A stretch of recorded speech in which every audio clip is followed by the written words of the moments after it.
नमस्कार मित्रांनो, श्रीनिवास गोडसे यांच्या लेखनानंदामध्ये आपल्या सर्वांचं मनपूर्वक स्वागत। आजचा लेख आहे चाखू आनंदे आणि विषय आहे साईची भाकरी। आमचा रबर स्टॅम्प बनवायचा व्यवसाय 1995च्या आसपास यामध्ये कम्प्युटरचे आगमन झाले। शिक्के अधिक सुबक झाले, पण त्या आधीची वर्ष शिक्के बनवायची जुनी पद्धत फार कष्टाची आणि कलाकारीची होती। रबर स्टॅम्पचे रबर तयार करण्यासाठी प्लॅस्टरचा मोल्ड तयार करायला लागायचा। तो गरम असताना त्यात कच्चे रबर दाबाखाली घालून शिक्क्याचे रबर तयार करायला लागायचे। त्यासाठी माझे बाबा रोज दुपारी 3 वाजल्यापासून रात्री उशिरापर्यंत स्टोव्हच्या भट्टीसमोर उभे असायचे। खूप कौशल्याचे काम होते ते। रोजच्या त्या उष्णतेने बाबांना पित्ताचा त्रास व्हायचा। कोणीतरी यावर उपाय म्हणून झोपण्याआधी साईसकट दूध प्यायला सांगितले होते। अनेक वर्ष बाबांसाठी आई सकाळी दूध येताच एका वेगळ्या छोट्या पातेलीत दूध ठेवायची। नेहमीच्या दुधाबरोबर ते 3-4 वेळेला तापवले जायचे। दूध नासू नये म्हणून ते तापवणे आवश्यक असायचे, कारण त्या काळी फ्रीज ही केवळ स्वप्नातली गोष्ट होती, नाही का? बर्फ अगदी बघायचा झालाच तर यासाठी आईस फॅक्टरीज गाठायला लागली।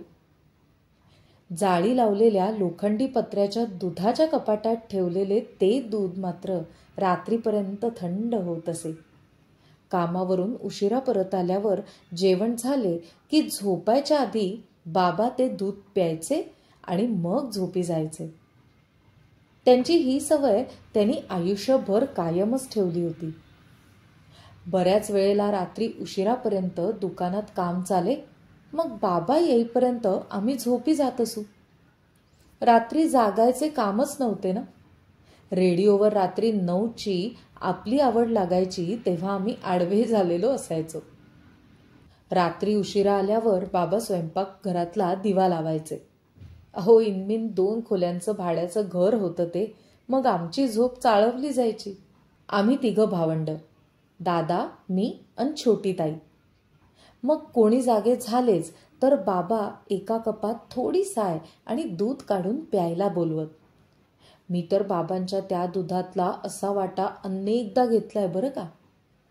ती घट्ट मलाईदार साय आणि कप भर दूध, वाह! छोट्या पातेलीत असे कितीसे दूध असेल हो। पण त्यातली ती छोटी जाड मऊ साईची भाकरी तोंडात ठेवताच खूप छान वाटायचे। त्यावर थोडेसे गार दूध, पण आवडीने आम्ही ते पीत असू। हे सर्व करताना बाबा गालातल्या गालात हसत आणि कौतुकाने बघत तिथेच उभे असायचे।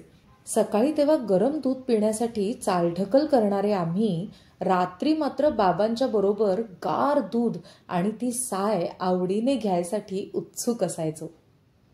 अगदी नेहमी नाही, पण महिन्यातून एका दुसऱ्या वेळी मिळणारे ते प्रेमाचे खाणे मात्र आज आठवणीचा खजिना झाले आहे।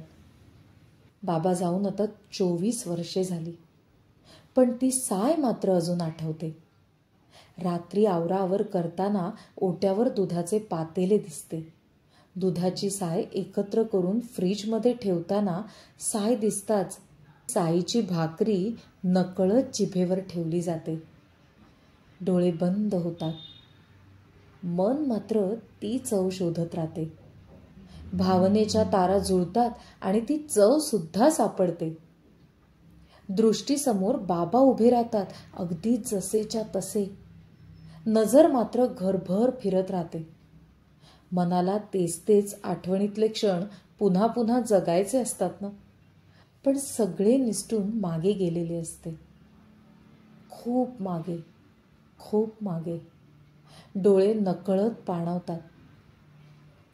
सुबह आती है, रात जाती है, यूं ही वक्त चलता है, रुकता नहीं, एक पल में ये आगे निकल जाता है, आदमी ठीक से देख पाता नहीं, पर्दे पे मंजर बदल जाता है, एक बार चले जाते हैं जो दिन रात सुबह शाम, वो फिर नहीं आते, वो फिर नहीं आते, जिंदगी के सफ़र में गुजर जाते हैं जो मकाम।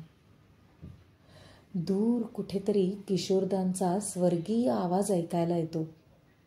गाणं मात्र कुठेच लागलेले नसते.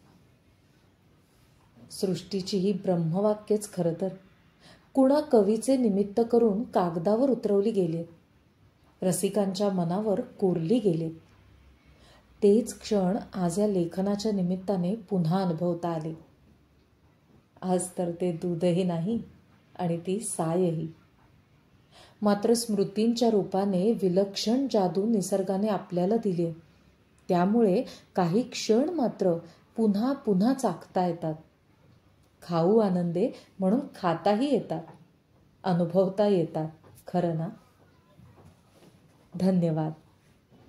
मित्रांनो, लेख आवडला असेल तर आमच्या चॅनलला लाईक, शेअर आणि सबस्क्राईब नक्की करा. पुन्हा भेटू.